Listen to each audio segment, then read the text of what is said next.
7장 31절로 37절입니다. 교독해서 읽도록 하겠습니다. 예수께서 다시 두로 지방에서 나와 시돈을 지나고 데가볼리 지방을 통과하여 갈릴리 호수에 이르시매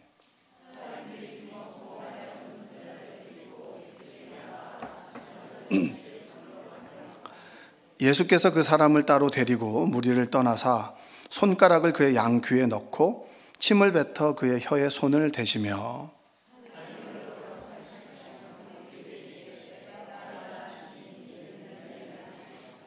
그의 귀가 열리고 혀가 맺힌 것이 곧 풀려 말이 분명하여졌더라.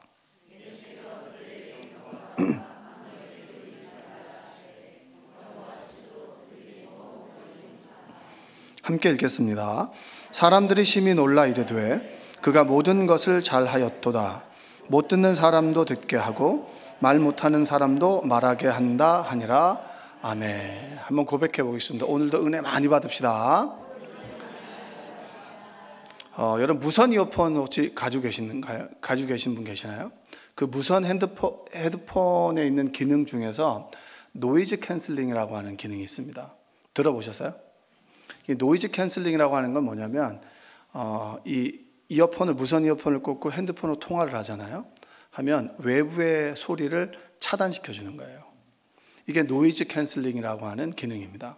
근데 이 노이즈 캔슬링이라고 하는 기능이 원래는 그 냉전 시대 1974년도에 전투기 조종사들이 전투기를 조종하다 보면 외부의 소음이 굉장히 많잖아요. 그러니까 외부의 소음을 차단하고 원활한 의사소통을 하기 위해서 그들이 연구한 게 노이즈 캔슬링입니다. 그래서 12년 동안 연구해서 86년에 보스 박사라고 하는 사람이 이 노이즈 캔슬링이라고 하는 기능을 이제 개발하고 실용화하는 거죠. 그리고 난 다음에 전투기 조종사들이 원활하게 외부 소음을 차단하고 서로 의사소통을 하기 위해서 이제 쓰는 겁니다. 제가 이 말씀을 드리는 거는 우리 인생에 있어서 여러 가지 문제가 있죠. 그렇죠? 어떤 건강에 문제가 있는 분도 계시고 사업하는 분들은 또 사업에 막힘이 있을 수도 있고 그리고 또 관계 어려움이 있을 수도 있고 그리고 지난주에 수능을 봤지만 수능의 문제 앞에서 또 자신이 모의고사는 잘 봤는데 결과적으로 시험을 볼 때 정말 자신 있는 과목을 못 보는 경우도 있고 애들에게는 여러 가지 우리 인생에 문제가 있습니다. 근데 문제가 오히려 우리에게는 득이 되고 좋은 일이 될 수 있다는 거예요. 신앙적으로 이야기하자면 우리의 문제가 하나님을 만나는 기적의 도구가 되고 마중물이 될 수 있다는 겁니다. 그러니까 문제가 왜 예수님을 믿는다 나에게 문제가 생기지? 라고 하는 관점이 아니라 그 문제를 통해서 하나님의 살아계심을 경험하고 문제를 통하여 살아계신 하나님의 기적을 경험할 수 있다면 문제가 우리에게도 복이 될 수 있는 것입니다. 할렐루야. 그렇다고 해서 문제가 복이다라고 얘기하고 싶진 않습니다. 네, 오늘은 귀가 들리지 않아서 말을 잘못하는 사람, 귀가 들리지 않아서 말을 듣지 못하고 듣지 못하니까 어눌하게 말하는 사람의 어떤 이야기입니다. 한번 7장 32절을 한번 읽어보겠습니다. 사람들이 귀먹고 말 더듬는 자를 데리고 예수께 나와 안수하여 주시기를 간구하거늘. 여러분 듣지 못하는 사람들 한번 같이 생활해 보신 적 있으신가요?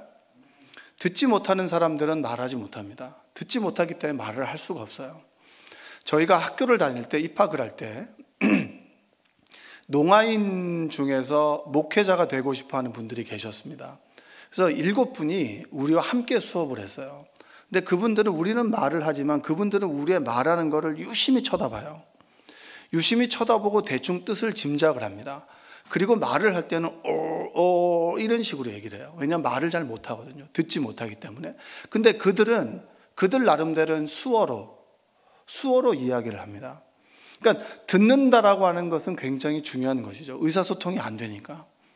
그러니까 예수님이 지역에 오셨다. 예수님께서 기적을 베푸셨다. 오병이어를 베푸시고 또 귀신 들린 사람을 쫓으시고 그리고 병 들린 사람의 병을 고쳐주셨다라고 하는 이야기를 그들은 들을 수 있을까요? 없을까요? 없죠. 그래서 주변 사람들이 그를 데리고 온 거예요. 귀를 못 듣는 사람이 있으니 좀 듣게 해 주십시오라고 예수님께 간구하는 것이 바로 시작입니다. 근데 33절 한번 읽어볼까요? 예수께서 그 사람을 따로 데리고 무리를 떠나사 손가락을 그의 양귀에 넣고 침을 뱉어 그의 혀에 손을 대시며. 자, 귀가 막혀 있는 사람, 말을 잘못하는 장애인을 데리고 왔습니다. 근데 사람들이 둘러싸여 있을 거 아니에요? 그래서 사람들이 그를 비집고 들어가서 이를 예수님께 데리고 왔습니다. 근데 예수님께서 보여준 행동이 뭐냐면 이 손가락을 귀에 넣어요. 이 퍼포먼스 같은 거죠. 그렇죠? 그게 예수님의 기적은 항상 동일하진 않아요. 그러나 중요한 것은 예수님을 만나면, 예수님의 말씀을 들으면 치유되고 회복되고 그리고 기적은 일어난다는 겁니다. 할렐루야. 한번 고백해 볼까요? 예수님을 만나면 기적은 일어납니다. 옆에 계신 분에게 고백하세요. 시작. 자, 귀가 막혀 있는 사람에게 손가락을 대어서 뭔가를 뚫어주는 그런 행동을 하시고, 말을 잘못하니까 이게 침을 뱉어서 이렇게 혀에다가 대십니다. 근데 그 전에 주님께서 했던 행동은 무엇이냐면 이런 단어가 있어요. 그 사람을 따로 데리고 무리를 떠나사. 무리가 둘러서 있는데 그 사람만 따로 데리고 무리부터 벗어나서 그 사람과 독대한 거예요.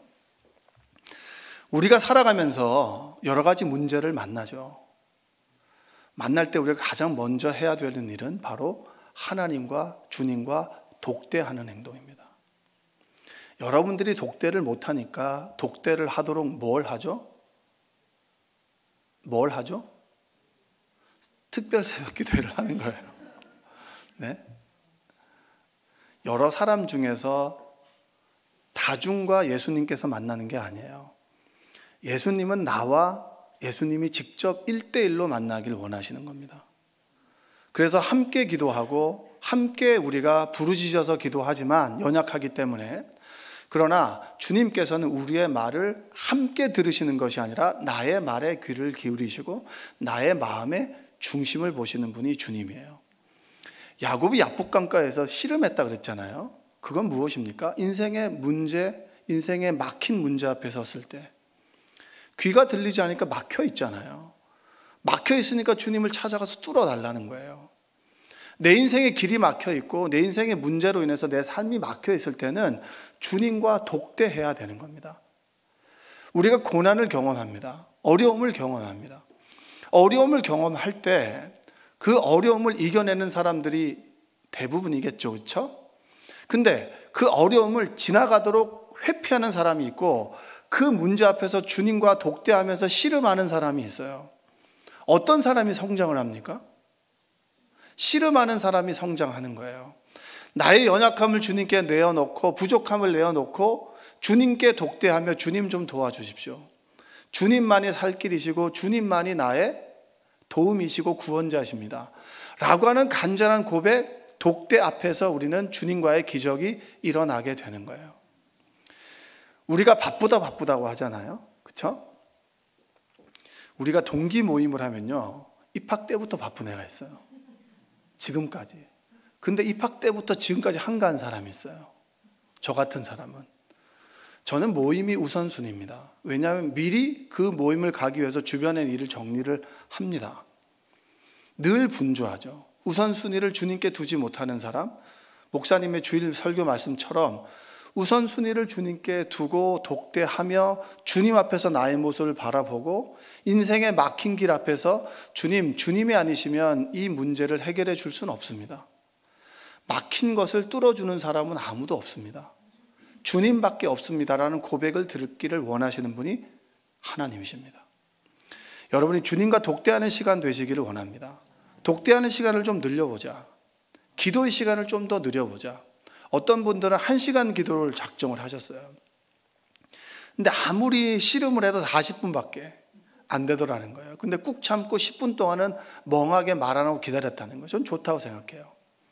왜냐하면 네 말만 계속하고 말할 때 가버리는 게 아니라 뭔가 시간을 채우기 위해서 어떻게든지 간에 그 자리에 앉아 있는 거, 독대하는 거, 그 시간이 바로 기적의 시작인 줄로 믿습니다. 자, 7장 34절을 한번 읽어볼게요.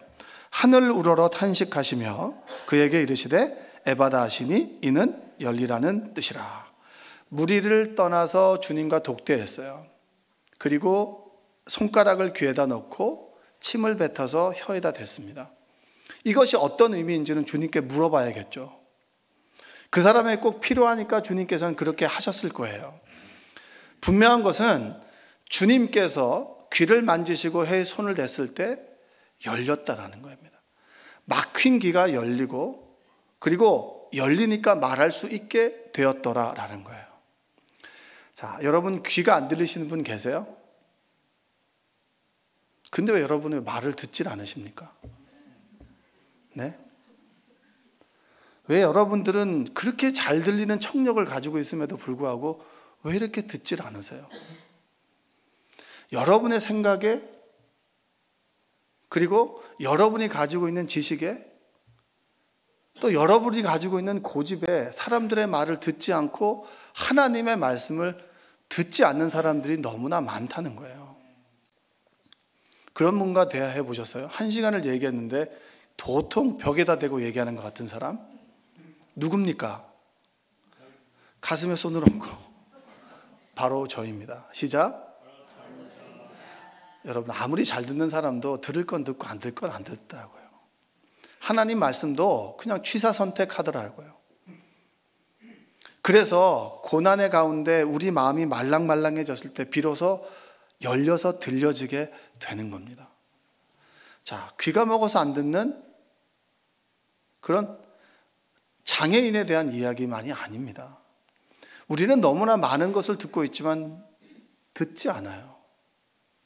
듣지 않기 때문에 제대로 믿음의 말을 할 수가 없는 거예요.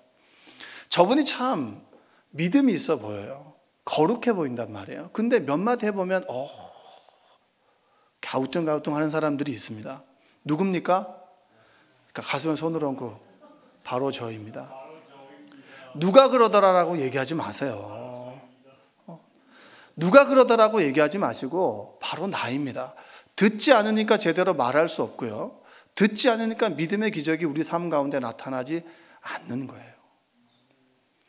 귀로는 잘 듣지만 마음으로 듣지 못하고 그 말씀을 새기지 못하는 사람에게 주님께서는 에바다 열려라고 얘기를 하는 거예요. 저는 먼저 여러분의 삶의 문제 전에 인생의 막다른 길목에 있고 어떤 길이 막혀서 그것을 가지고 고군분투하며 하나님과 독대하는 여러분들에게 선포합니다. 먼저 그 문제 앞 전에 내 귀가 내 가슴이 하나님 말씀 안에 들려지는 에바다의 기적이 여러분에게 있기를 주님의 이름으로 축복합니다. 왜 우리 삶에 막혀있는 문제가 열리지 않을까요?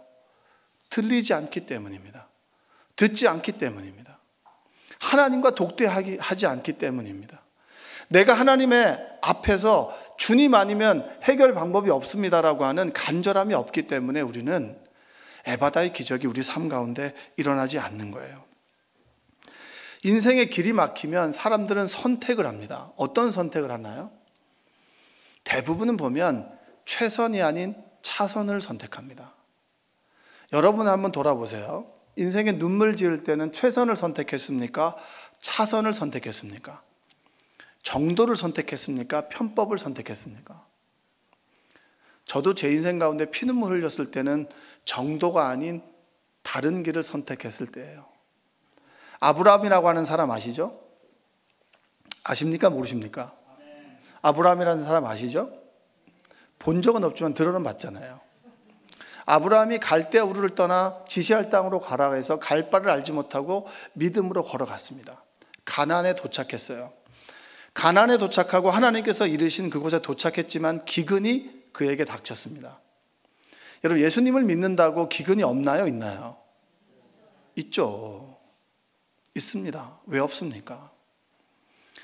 기근을 만나게 됐을 때 그는 어떤 선택을 하는 줄 아세요? 그 기근을 대면하지 않고 그 속에서 주님을 부르지 않고 그는 애굽을 선택합니다.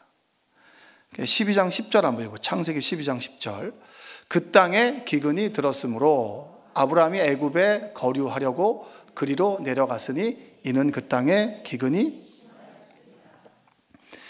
심했을 때 피해 갈 수 있죠. 그렇죠? 피해 갈 수 있어요. 근데 피해가는 그 길이 최선이냐 차선이냐는 우리의 선택입니다. 모두가 기근이라고 하는 그런 인생의 막힌 길에 설 수 있습니다. 그럴 때 우리는 선택을 할 때 최선을 선택하느냐, 차선을 선택하느냐. 그것이 중요한데 아브라함은 믿음의 조상이라고 하면서도 차선을 선택했습니다. 그래서 뭐라고 얘기하냐면 아내를 누이라고, 당신이 이쁘니까 사람들이 당신으로 인해서 나를 죽일 수 있다. 그러니까 우리가 그냥 오빠 동생 하자. 오빠 동생 하는 거예요. 그럼 여러분이 그 얘기를 들으면 남편을 신뢰할 수 있겠어요? 없겠어요? 그래, 아휴, 오줌이 못 났으면 네가 그렇게 얘기하니까 내가 그렇게 해주지 뭐. 이렇게 한 거예요, 사실은. 그렇게 해서 12장 12절 13절 한번 볼까요? 애굽 사람이 그대를 볼 때 이르기를 이는 그의 아내라 하여 나는 죽이고 그네는 살리리니 원하건대 그때는 나의 누이라 하라. 그러면 내가 그대로 말미암아 안전하고 내 목숨이 그대로 말미암아 보존되리라 하니라. 그러니까 당신이 이쁘니까 당신으로 해서 내가 죽을 수 있다. 그러니까 우리가 오누이 사이로 하자. 남매 사이로 하자. 날 좀 살려달라. 여기 사람들 보통 사람들 아니다. 굉장한 사람들 이 얘기하는 거예요. 그리고 갔어요. 근데 애굽왕 바로가 보고 너무 이쁜 거야. 왕궁에 불렀어요. 왕궁에 불렀단 말이에요. 아브라함 아차 싶은 거죠. 내가 살기를 원했는데 아내를 뺏기게 생긴 거예요. 우리가 차선을 선택했을 때 생기는 문제들이 이런 문제예요. 최선이 아닌 차선을 선택했을 때 우리 안에 늘 문제가 생겨나게 됩니다. 근데 은혜가 뭔 줄 아세요? 우리는 연약하고 부족해서 늘 최선이 아닌, 최선의 하나님이 아닌 차선의 인생의 길을 택할 때 하나님께서는 우리를 차선에서 최선으로 인도하시더라. 그게 은혜입니다. 왜 여러분들이 점을 보러 가지 않으세요? 용한 점쟁이 대통령도 점을 보는 것 같던데 요즘에 보니까 점이 전국적으로 지금 부흥하고 있습니다. 그런데 왜 여러분들은 점을 보지 않나요? 우리가 믿음으로 어떤 길을 가더라도, 때로 부족해서 실수해서 차선을 선택하더라도 하나님께서는 하나님의 사람들을 최선으로 인도하시기를 믿기 때문입니다. 그리고 최선을 선택하기 위해서 우리가 하나님과 독대하기 때문입니다. 그래서 우리는 흔히 누가 앞길을 예언한다라고 하는 것에 집중할 필요가 없어요. 나의 하나님께서 나의 길을 인도해 가시기 때문입니다. 그 길을 인도하시는 하나님이 계시기 때문에 우리는 점을 보지 않는 거예요. 자, 12장 17절 볼까요? 여호와께서 아브라함의 아내 사레의 일로 바로와 그 집에 큰 재앙을 내리신지라. 애꿎은 누가 얻어맞았죠? 바로가 얻어맞은 거예요. 그리고 19절 20절 한번 읽어볼게요. 내가 어찌 그를 누이라 하여 내가 그를 데려다가 아내를 삼게 하였느냐. 내 아내가 여기 있으니 이에 데려가라 하고 바로가 사람들에게 그의 일을 명하매 그들이 그와 함께 그의 아내와 그의 모든 소유를 보내었더라. 아브라함의 차선을 하나님은 최선으로 인도하셨습니다.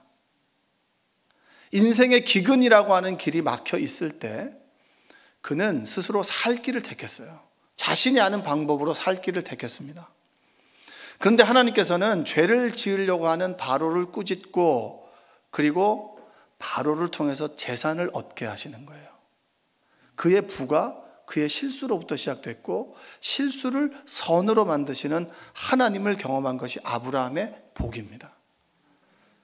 우리 인생의 최고의 복은 누구시죠? 예수 그리스도입니다. 옆에 계신 분에게 이야기하십시오. 최고의 복은 예수 그리스도입니다.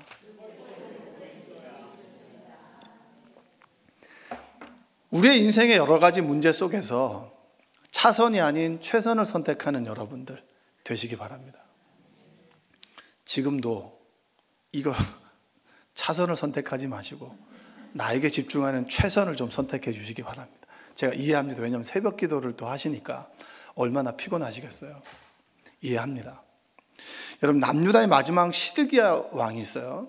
시드기야 왕이 있는데 이 시드기야 왕은 이 두 아들의 죽음을 보고 두 눈이 뽑힙니다. 남유다의 마지막 왕이에요. 350년의 역사 가운데 가장 마지막 왕입니다. 이때 활동했던 선지자가 예레미야예요. 누구? 예레미야예요. 예레미야가 눈물로 얘기했던 건 뭐냐면 이제 바벨론이 하나님께서 바벨론에게 이제 넘기기로 결정하셨다. 당신네들 항복하셔서 희생을 막으셔야 됩니다라고 하는 것이 하나님의 선하신 뜻이었어요. 예레미야가 이 얘기를 하니까 사람들은 듣나요, 안 듣나요? 매국노가 되는 거예요. 네가 어떻게 그렇게 얘기할 수 있냐? 그게 하나님 말씀이 맞냐? 하나님이라면 싸우게 하셔야지. 하나님을 모르는 바벨론에게 우리를 넘겨주는 것이 하나님의 선하신 뜻이냐? 말도 안 된다. 시드기야가 그 말을 듣질 않아요. 그래서 열이 받아가지고 예레미야를 완전히 죽이려고 작정을 합니다. 매질을 하죠. 그리고 구덩이에 빠뜨려 버려요. 예레미야 38장 6절 읽어볼까요? 그들이 예레미야를 끌어다가 감옥들에 있는 왕의 아들 말기야의 구덩이에 던져 넣을 때 예레미야를 줄로 달아 내렸는데 진창뿐이므로 예레미야가 진창 속에 빠졌더라. 예레미야를 죽이려고 깊은 구덩이에 빠뜨려 버렸어요. 근데 그 구덩이는 원래 물을 채워 놓는 거예요. 물을 길어 놓는 곳이란 말이에요. 근데 그 구덩이에 물이 있었어요, 없었어요? 있지만 아주 조금의 미량의 물이 있어서 흙과 섞여서 진창이 되었다라고 했습니다. 자, 그는 하나님의 일을 했고 하나님의 말씀을 전했음에도 불구하고 구덩이에 빠졌습니다. 빠졌죠? 자, 아래로 보니까 내 인생이 진창에 빠졌어요. 좌측을 보니 구덩이 벽이에요. 우측을 봐도 벽이에요. 앞을 봐도 벽입니다. 뒤를 봐도 벽이에요. 그럼 우리를 어디를 봐야 되나요? 우리 인생의 길이 막혀 있을 때, 문제로 인해서 막힘이 있을 때, 아래로 봐도 전후 좌우로 봐도 막혀 있습니다. 그때 우리는 하늘을 향한 길이 열려 있음을 기억하셔야 돼요. 모든 인생의 길이 막혀 있다고 해도 하나님을 향한 길은 열려 있습니다. 인생의 문제와 막힘에 있을 때 하나님께서는 우리의 시선을 교정하십니다. 무엇 한다고요? 교정하시고 하나님께 고정하시는 분이 하나님이세요. 우리는 너무나 다른 것들을 많이 보거든요. 믿음 좋은 사람도 보고요. 이렇게 하면 된다라고 하는 수많은 이야기를 듣습니다. 그 이야기에 집중할 것이 아니라 우리는 우리의 시선을 하나님께 교정하고요. 그리고 하나님께 우리의 시선을 고정해야 되는 것입니다. 인생의 구덩이 같은 길에 막혀 있을 때, 듣지 못하고 어떤 걸 하지 못하고 어떤 문제 앞에서 우리가 어찌할 바를 모를 때, 막혀 있을 때, 인생의 길이 막혀 있을 때 우리 시선이 하나님을 향해서 교정되고 하나님을 향해서 고정하시는 여러분 되시기를 주님의 이름으로 축복합니다. 그때 에바다 열려라. 하나님의 길이 열리는 거예요. 듣지 못하는 사람에게만 열리는 것이 아니라 우리 모두에게, 들어도 그것이 하나님의 음성인지 모르고 하나님의 음성을 선택하지도 못하고 수많은 길 속에서 방황하는 우리를 하나님께서는 에바다, 하나님의 길을 열어주시는 분이 하나님의 선하신 뜻과 계획이신 줄로 믿습니다. 사무엘을 아시죠? 사사시대의 그 수많은 시간 동안 하나님께서 마지막에 불꽃을 태웠고 부흥의 길을 열었던 사람이 사무엘이에요. 사무엘을 우리는 사무엘보다는 그의 어머니 한나를 알고 있죠. 한나의 기도를 알고 있습니다. 한번 사무엘상 1장 1절과 2절 한번 읽어볼게요. 에브라임 산지 라마다임 소빔에 에브라임 사람 엘가나라는 사람이 있었으니 그는 여로함의 아들이요 엘리후의 손자요 도우의 증손이요 숲의 현손이더라. 그에게 두 아내가 있었으니 한 사람의 이름은 한나요 한 사람의 이름은 분인나라. 분인나에게는 자식이 있고 한나에게는 자식이 없었더라. 자, 자식이 없었습니다. 태문이 닫혔어요. 엘가나의 선택은 무엇입니까? 최선입니까? 차선입니까? 분인나, 차선을 선택했어요. 한나 아닌 분인나를 통해서 자식을 낳기를 원했어요. 자식이 없는 한나는 누구를 선택했습니까? 최선인 하나님을 선택했습니다. 하나님은 지켜보고 계세요. 무엇인가가 막혀있을 때가 있잖아요. 사람들마다 하나의 막힘의 문제들은 다 가지고 있습니다. 그 막힘이 주님을 만나는 에바다의 열리는 기적의 마중물이 된다라고 하는 거. 그 기적을 여러분이 경험하기를 원합니다. 여러분, 에바다 이 기적을 믿으십니까? 제가 말씀을 계속 준비하면서 제 마음속에 주님이 이런 질문을 하셨어요. 너는 믿니? 너는 설교하는 사람 설교하는 거 말고 너는 믿니? 저는 꼭 이렇게 대답합니다. 믿습니다라고 하기보다는 내 인생에 길이 막혀 있을 때는 주님 밖에는 선택의 길이 없어요. 주님을 믿어야만 살고 그분 안에 생명이 있고 그분께 시선이 교정되고 그분 안에 시선이 고정되어야 우리가 살아갈 수 있어요. 한나의 태의 문이 닫혀 있을 때 한나는 최선인 하나님을 선택했고요. 엘가나는 분인나를 선택했습니다. 엘가나의 차선의 선택 때문에 문제가 생겼죠.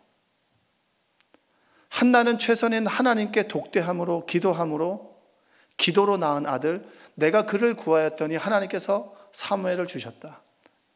이스라엘의 부흥의 역사가 누구로부터 시작되었습니까? 바로 사무엘로부터 시작이 되었습니다. 인생의 길이 막히고 태의 문이 닫혔어요. 그 닫혀 있는 그 순간에 그는 하나님을 선택함으로 하나님을 통하여 시대를 깨우는 기적의 역사가 그 인생 가운데 찾아왔다라고 하는 거예요. 어느 집사님이 그런 얘기를 하더라고요. 특별 새벽 기도를 하면서 나의 부족함과 나의 연약함과 부족한 믿음이 죄가 될 수 있겠다, 이런 얘기를 하세요. 이 의미가 뭔 줄 아십니까? 내가 연약하고 부족한 믿음 때문에 차선을 선택했어요. 그로 인해 누군가가 죄를 지을 수 있는 거예요.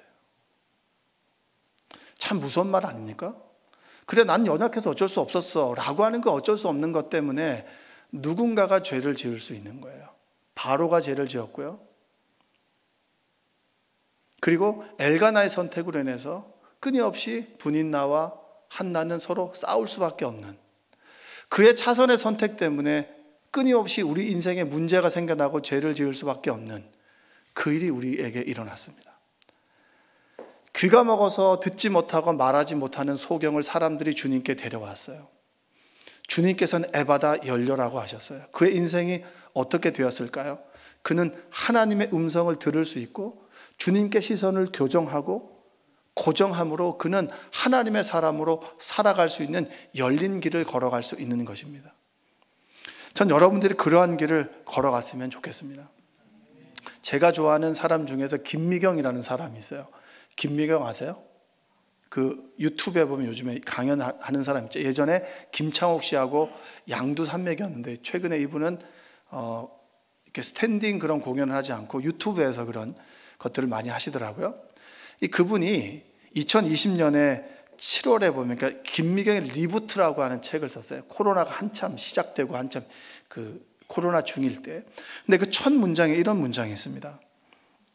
걱정 말아요. 언제나 그랬듯 우리는 또 해낼 것입니다. 이렇게입니다. 근데 이 문장을 그냥 여러분 들으면 참 좋은 말이다라고 하는데 2014년에 이 사람이 한참 날릴 때 논문 표절로 인해 가지고 사회적 지탄을 받았어요. 모든 강연이 끊겨버렸죠. 그 사람의 도덕성에 대해 사람들은 문제를 제기했습니다. 그때 그분은 모든 강연을 취소하고 그리고 그 상황을 받아들였습니다. 수용했습니다. 그리고 나이가 50이 됐을 때 3개월 동안 미국으로 유학을 가요.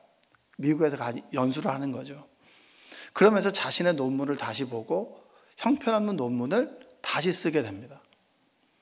그리고 모든 것을 받아들이고 거기서 준비를 하죠. 그리고 다시 그가 무대에 서게 됩니다. 그리고 2020년에 코로나를 만나게 됐을 때 그가 나이가 57세였어요. 그리고 직원이 20명이었습니다. 이 직원들을 내가 먹여 살려야 되고 코로나 때문에 강연을 못하니까 어떻게 내가 살아갈 수 있을까? 그가 결단을 해요. 문제 앞에서 길이 막혀 있을 때 내가 어떻게 살아야 되느냐? 이 문제를 또 고민하는 거예요. 그 고민하고 쓴 책이 리부트라는 책입니다. 어떻게 했냐면 신문을 2종을 구독합니다. 그리고 주간지를 또 2종을 구독해요. 시대가 어떻게 돌아가는가, 코로나 이후의 세상을 어떻게 가는 것인가 끊임없이 공부합니다. 그리고 미국의 대학 교수인 동생에게 부탁해서 경제 관련된 모든 사회 관련된 논문이나 그런 글들을 매주 메일링을 통해서 보내달라고 해요. 그리고 쓴 책이 바로 리부트입니다. 어떻게 살아야 되느냐. 그리고 난 다음에 그가 만드는 게 MKYU죠. 김미경 TV. 그게 지금 구독자 수가 180만 명이에요. 이 180만 명은 대단한 거거든요. 끊임없이 강의를 하고 고민을 하고 지금 회사가 더 커진 상태에 있죠. 여러분, 우리 인생의 문제가 기적의 마중물이 됩니다. 막혀있는 길이 주님을 만남으로 에바다 열려지게 됩니다. 좌절하지 마시고 절망하지 마세요. 주위를 두리번 거리죠. 길이 보이지 않습니다. 그러나 하나님을 향해 있는 길은 열려 있습니다. 할렐루야. 우리가 지금 하나님을 집중적으로 시선을 교정하는 시간이 바로 특별 새벽 기도회입니다. 그리고 다음 주는 뭐죠? 부흥회죠. 여러분들은 그렇게 얘기하는 사람도 있을까? 왜 이렇게 몰아서 하냐고. 왜 이걸 몰아서 하냐고. 힘들다고. 이렇게 얘기하는 분도 계실 거예요. 그러나 집중해서 우리가 시선을 교정하고 우리가 훈련을 해보자는 거예요. 인생의 길이 막혔다고 푸념하지 마시고, 그리고 불평과 불만하지 마시고, 그 문제를 가지고 하나님과 독대하면서 내 시선을 주님께 교정하고 고정함으로 에바다 열려지게 되는 기적이 누구의 이야기가 아니라 나의 이야기가 되었으면 좋겠습니다. 특별 새벽 기도 때 기도의 시간을 좀 더 5분, 10분 좀 늘려보시고요. 수요 예배할 때도 기도의 시간을 조금 더 늘려보시고, 주여 하고 벌떡 일어나가지고 집에 가지 마시고, 좀 더 내 삶의 문제를 놓고 하나님께 씨름하고 독대함으로 여러분의 인생의 길이 에바다 열려지게 되는, 인생의 문제가 오히려 기적의 마중물이 되고 기적의 도구가 되어서 생명나무 교회가 열려지게 되고 여러분의 인생의 길이 열려짐으로 주변의 사람들이 길이 열려지게 되는 축복이 여러분에 있게 될 주님의 이름으로 축복합니다. 기도하겠습니다. 사랑과 은혜가 풍성하신 아버지 하나님, 감사합니다. 하나님께서 우리를 불러주시고 하나님께서 우리의 인생의 문제 속에서 주님을 보게 하여 주심에 감사합니다. 아래를 봐도 진창이요 전후 좌우를 봐도 막혀있는 길입니다.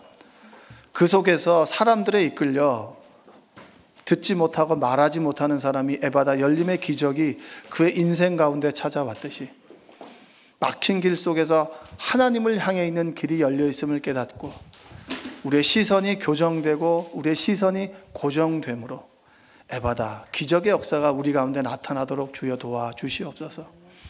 나의 연약함과 부족한 믿음이 죄가 되지 않도록 나의 선택의 순간에 원망과 불평이 아닌 최선인 주님을 선택하도록 도와주옵소서. 오늘도 찬양하고 기도합니다. 하늘 문이 에바다 열려지게 하여 주셔서 하늘의 신령한 것과 하나님의 선하신 뜻과 계획을 깨달아 아는 우리가 되도록 하시고, 내일부터 또 이틀 남아있는 특별 새벽기도회, 주일부터 시작되는 부흥회를 통하여 우리가 하나님 나라를 중심에 두고 하나님 나라를 소망하는 믿음 갖게 하여 주시옵소서.